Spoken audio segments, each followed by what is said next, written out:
teman-teman penikmat cerita-cerita horor di channel Spesial Horor dimanapun kalian berada. Jumpa lagi bersama Mimin di sini. Kali ini Mimin akan membawakan sebuah cerita horor dari akun Twitter @leli_rosidah yang berjudul Lidah Kematian Seruni.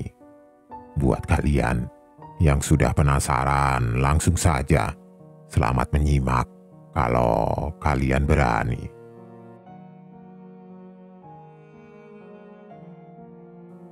Gadis dengan kucir kuda berkacamata duduk tertunduk dilingkari 5 gadis lainnya. Sesekali badannya didorong ke kiri, kanan, belakang. Satu orang gadis dengan rambut blonde meneriakinya, menuding dan berucap kasar. Namun ia masih bergeming, tidak melakukan perlawanan apapun, pasrah. Hanya membetulkan kacamatanya yang sebentar-sebentar melorot, sebab guncangan kasar dari tangan-tangan 5 remaja jahil itu. Tidak hanya sekali, bahkan hampir setiap hari ia mendapatkan perundungan seperti itu sejak ia menginjakkan kaki di sekolah barunya. Alika namanya, gadis polos dengan kelemahan minder luar biasa. Sebab ketidakpercayaan dirinya itu, kawan-kawannya menggunakan kesempatan untuk selalu membuli. Padahal ia gadis yang cukup cerdas. Ia bisa saja balik mengerjai mereka dengan kepintaran yang dimiliki, namun mentalnya tidak cukup kuat untuk melakukannya. Kalau kamu berani lagi membantah perintahku, hukumanmu bakalan lebih berat. Gadis blonde kembali berteriak. Kali ini tepat di wajah Alika yang masih menunduk. Alika hanya memejamkan mata sembari sedikit memundurkan tubuhnya. Seorang gadis lain dengan nemtek Agni menarik bahu si blonde. Sudahlah Syah, ayo kita pulang. Alika bakal kapok jika tidak lagi nurut sama kita. Marsha membuang napas kasar memandang keempat kawannya. Dengan sekali anggukan, keempatnya melangkah pergi mengikuti Marsha.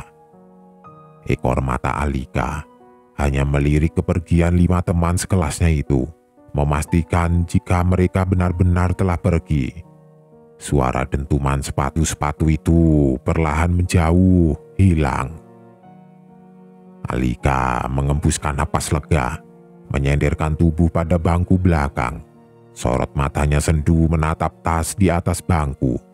Keadaannya mengenaskan, robek dan tersayat di mana-mana.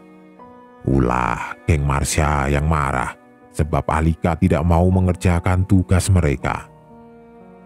Selalu saja seperti ini.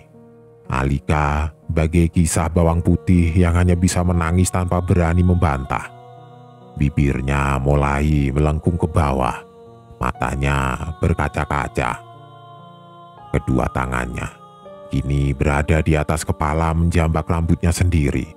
Ia mulai berteriak, melampiaskan segala amarah, membuang kasar tas yang sudah tidak berbentuk hingga isinya berhamburan ke lantai. Kini kedua tangannya menangkup dalam wajah, menyembunyikan tangisan dalam sesenggukan. Isak tangisnya mulai terdengar patah-patah. Sekuat hati ia menahan, tetapi air matanya tidak bisa lagi terbendung, tumpah begitu saja sebab hati yang tersakiti. Sebuah tangan menyentuh bahunya. Ia terlonjak kaget dan membuka tangan cepat menoleh ke pemilik sentuhan. Tangisnya berhenti begitu saja ketika menatap sesosok gadis asing berdiri di sampingnya. "Hai," ucapnya. Alika mulai menyusuri pandang, menatap perawakan sosok itu dari atas ke bawah. Gadis itu berseragam SMA seperti dirinya. Rambutnya panjang sepunggung dengan baju yang sedikit kebesaran. Mirip seragam yang dipakai ibunya dalam bingkai foto di kamar sang ibu. Gaya khas gadis pada masanya. Alika mulai melihat nemtek di dada gadis itu. Seruni, nama itu yang tertera di sana. Hai juga, terbata ia menjawab. Secepatnya mengusap buliran bening yang membasahi pipi, berusaha tersenyum. Boleh, aku duduk, pintanya lembut. Ia hanya mengangguk membiarkan gadis itu menempatkan diri di sampingnya. Mata Alika tidak beranjak sedikit pun dari sosok yang dirasa begitu misterius. Seruni terlihat seperti gadis 90-an. Dandanan rambutnya, gaya pakaiannya, bahkan nama dan wajahnya sungguh mirip dengan gambar-gambar yang ia lihat pada album foto milik ibunya. Apa kamu murid di sekolah ini juga? Pertanyaan itu muncul begitu saja pada bibir Alika. Ia terlihat semakin penasaran. Seruni mengangguk dengan mengulas senyum simpul. Aku tahu kamu sedih karena perlakuan dari teman-temanmu. Aku bisa menolongmu. Tangan Seruni meraih jemari Alika, menggenggamnya lembut. Seketika Alika menariknya kaget, sebab usapan Seruni terlihat begitu dingin. Dadanya mulai kembang kempis. Ia melirik jam dinding di atas papan tulis pukul 14. Tergopoh ia berdiri, melangkah dan membereskan alat sekolahnya yang berceceran. Maaf, aku harus pulang. Ibuku bakal marah kalau aku pulang terlambat, ucap Alika sembari sibuk menata buku dan mengamitnya di dada. Ia mengibaskan tas yang sudah tidak layak dengan wajah kesal. Cukup sebut namaku 3 kali jika kamu ingin membalas mereka. Alika menoleh seketika, mendapati wajah datar Seruni yang menatap tajam tas dalam genggamannya. Tenggorokannya bergerak pelan menelan ludah melihat wajah pucat Seruni tanpa ekspresi. Ia berdiri dan membetulkan gagang kacamatanya. Tidak perlu, aku sudah cukup terbiasa dengan semua ini. Terima kasih. Terburu, gadis berkucir itu melangkah, meninggalkan Seruni yang bergeming dengan tatapan kosong. Ia bergidik, mempercepat langkah keluar kelas, membuang tasnya dalam sampah depan kelas. Alika kembali menengok keadaan kelas melalui jendela kaca. Ia mengernyit. Tidak ada lagi sosok Seruni di sana. Ia semakin celingukan. Namun, ia terenyak kaget melihat wajah seram Seruni tiba-tiba menempel pada kaca yang ia tatap sembari berteriak. Sebut namaku 3 kali. Alika tercekat. Mulutnya menganga dan memundurkan tubuhnya cepat. Tunggang langgang gadis itu berlari menjauh, mendekap erat semua peralatan sekolah dalam genggaman. Nafasnya memburu ketakutan, berharap secepatnya keluar dari gedung sekolah. Namun, tubuhnya jatuh terjengkang saat bertabrakan dengan seseorang di halaman depan sekolah. Buku-bukunya kembali berserakan. Dasar manusia culun, tidak punya mata ya? Alika masih bersimpuh melihat sosok yang ditabraknya. Tias, salah satu anggota geng Marsha. Ia mengibaskan bajunya yang tersiram minumannya sendiri. Kamu harus cuci bajuku sekarang juga. Kalau tidak bersih, kamu harus ganti yang baru. Gadis berkacamata itu masih terdiam tanpa menjawab apapun. Malah melongo. Dengar tidak sih? Ayo ke toilet sekarang juga. Tias menarik lengan Alika kasar membuat gadis itu secepatnya berdiri mengikuti. Sebentar Tias, buku-bukuku. Tidak usah kebanyakan alasan. Cepat. Kasar. Ia menyeret tubuh lemah Alika, membawanya dalam toilet belakang sekolah. Tias menutup pintu dan mengunci, membuka kancing bajunya dan menyerahkannya pada Alika. Cepetan, bentaknya lagi. Iya. Alika menunduk dan mulai membasuh bagian baju yang tersiram jus alpukat pada wastafel. Mengusapkan sedikit sabun mandi untuk menghilangkan noda. Sedang Tias berdiri depan kaca menyilangkan dada. Yang bersih, katanya, sembari mendorong tubuh Alika. Ia terlihat semakin kesal dengan perlakuan Tias. menatap geram wajah Tias pada kaca. Tanpa sengaja, mulutnya bergumam sendiri. Seruni, seruni, seruni. Ngomong apaan kamu? Tidak terima? Alika hanya diam, terus mengucek baju Tias menundukkan wajah semakin dalam. Ketika dirasa telah bersih, ia memberikannya pada Tias, lantas pergi meninggalkannya tanpa berbicara sepatah kata pun. Ia seolah berharap semoga Seruni benar-benar bisa membalaskan dendamnya. Suara ayam berkokok tanda pagi menjelang. Alika membuka mata saat merasakan sorot cahaya matahari yang menembus kaca jendela. Ia mengulas senyum dan memeluk gulingnya erat. Gedoran kasar pada pintu tidak membuatnya kesal seperti biasa. Omelan ibunya pun ia anggap angin lalu. Perlahan ia bangkit dari tidurnya, menggeliat ke kanan dan ke kiri, mengeretakkan tulang-tulang tubuhnya. Ia menatap wajahnya pada pantulan cermin lemari di depannya. Dahinya mengernyit, tersenyum sendiri. Celoteh sang ibu membuatnya beranjak dari kasur dan mempersiapkan diri menuju ke sekolah. Tanpa bantah, ia bergegas. Seperti biasa, karena jarak sekolah yang tidak cukup jauh, ia berjalan kaki sendiri melewati gang-gang sempit dan kos-kosan kumuh untuk menyingkat jarak. "Neng cantik, sendirian saja nih. Boleh abang temenin?" Kalimat seperti itu selalu mengiringi langkahnya yang terbirit. Takut, ngeri, acap kali membuatnya tidak tenang. Beruntung, kali ini ia hanya ditegur. Kadang ia mendapati lelaki-lelaki usil yang berusaha mendekati. Jurusnya hanya berlari sekencang mungkin untuk menghindar.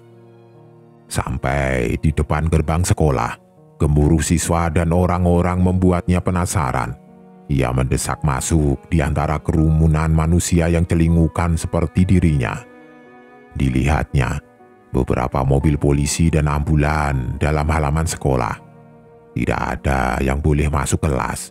Halaman sekolah kini serupa lautan manusia linglung tanpa penjelasan. Semua siswa bertanya-tanya apa yang sebenarnya terjadi. Dilihatnya Marsha and the gang di pojok gedung, mereka saling peluk menangis terseduh.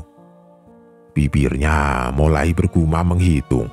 1, 2, 3, 4. Di mana si Tias? Ia terlonjak kaget ketika mendapati petugas berseragam putih menarik berangkar dari belakang gedung. Di atasnya, tubuh Tias terbaring dengan keadaan pucat membeku.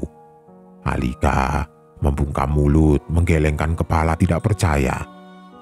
Suara jeritan Marsha dan kawan-kawannya kini menjadi tontonan tunggal seluruh siswa. Wajah semua orang terlihat sendu, antara ngeri dan haru. Sekali lagi, ia bergumam sendiri. "Kaukah itu, Seruni?" Alika berjalan terhuyung pada sebuah bangku depan kelas, perlahan duduk dan menyandarkan tubuh di tembok. Raut wajahnya masih saja bingung. Benarkah apa yang terjadi dengan Tias akibat lidahnya yang sembarangan menyebut Seruni? Ia seakan merasa ini terlalu berlebihan. Gadis itu terus melamun dengan tatapan kosong seolah menyesali perbuatannya. Suara pada speaker sekolah mengagetkannya. Sebuah pengumuman bahwa hari ini sekolah diliburkan.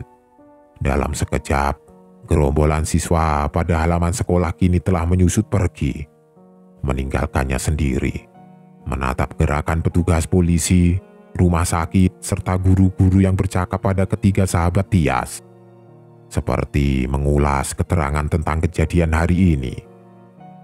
Dilihatnya, Marsha dan 3 gadis itu yang tengah diinterogasi oleh polisi. Gerakan tubuhnya kini semakin tidak tenang, seolah takut jika ia akan dihujani pertanyaan seperti mereka. Ia mulai berdiri cepat, melangkah pergi, berharap lari dari kenyataan. Namun, sebuah suara menghentikannya. Ia tercekat, tidak berani memalingkan wajah. "Alika, kemari sebentar." Ia memejamkan mata mendengar suara Pak Haris, sang wali kelas. Perlahan, ia memutar badan. Mendapati Pak Haris, ibu kantin, bersama 2 orang polisi di belakangnya. Iya Pak." Tangannya gelisah, memilin-milin tali tasnya. "Benar sekali Pak, dia yang kulihat terakhir kali bersama Tias." Suara ibu kantin membuatnya melongo. "Mari, ikut kami." Seorang polisi mengangguk menatapnya. Alika masih terdiam tidak berkutik. Bukan saya Pak, beneran, saya hanya mencuci bajunya saja." Pak Haris mendekat padanya, menarik bahunya lembut dan membawanya menuju ke kantor. Setelah menjalani beberapa pertanyaan, Alika sudah boleh pulang. Ia lega ketika mendapatkan keterangan bahwa Tias meninggal karena penyakit asma yang dideritanya.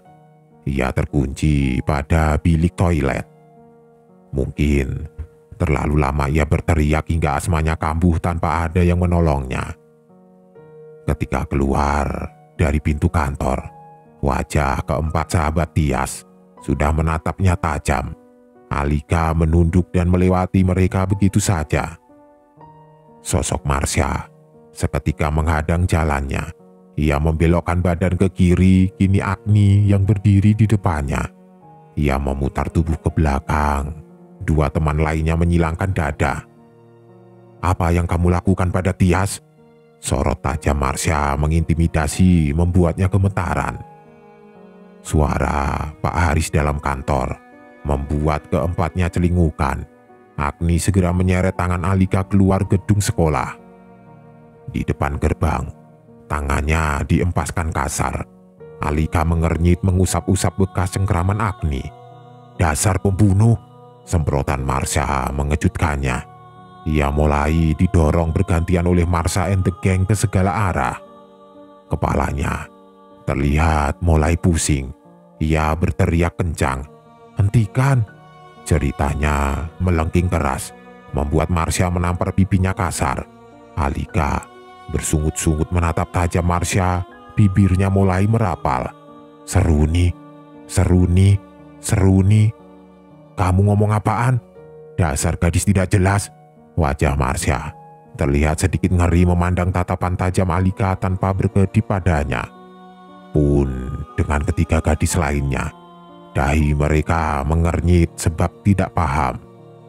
"Ayo kita pulang," ajaknya pada teman-temannya.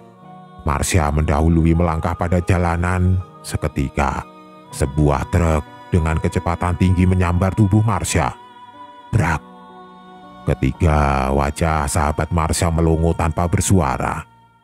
Pakaian mereka bertiga juga Alika terciprat darah segar Marsha.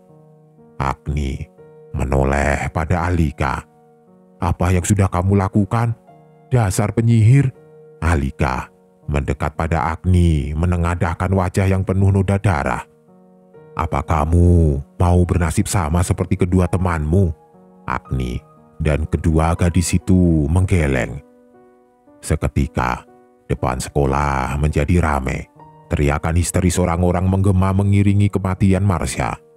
Guru, polisi, juga petugas rumah sakit yang masih berada di sekolah segera mengevakuasi mayat Marsha.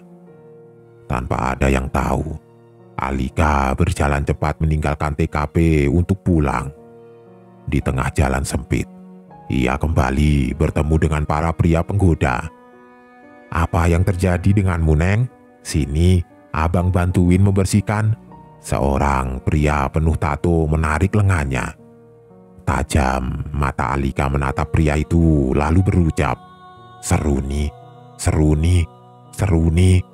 Pria yang lain keheranan melihat Alika, sedang lelaki di depannya tertawa geli.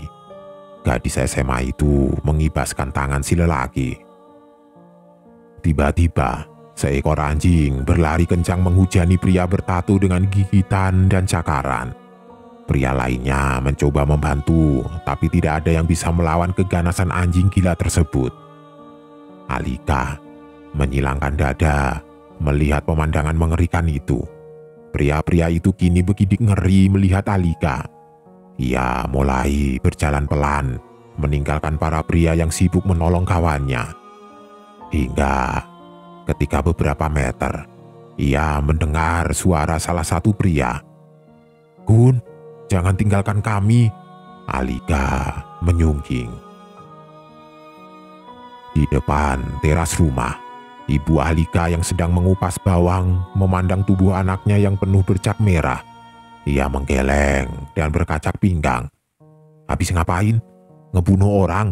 Alika mengangguk. Ibunya mendelik tajam. "Bagaimana caranya kamu bunuh orang?" tanya sang ibu.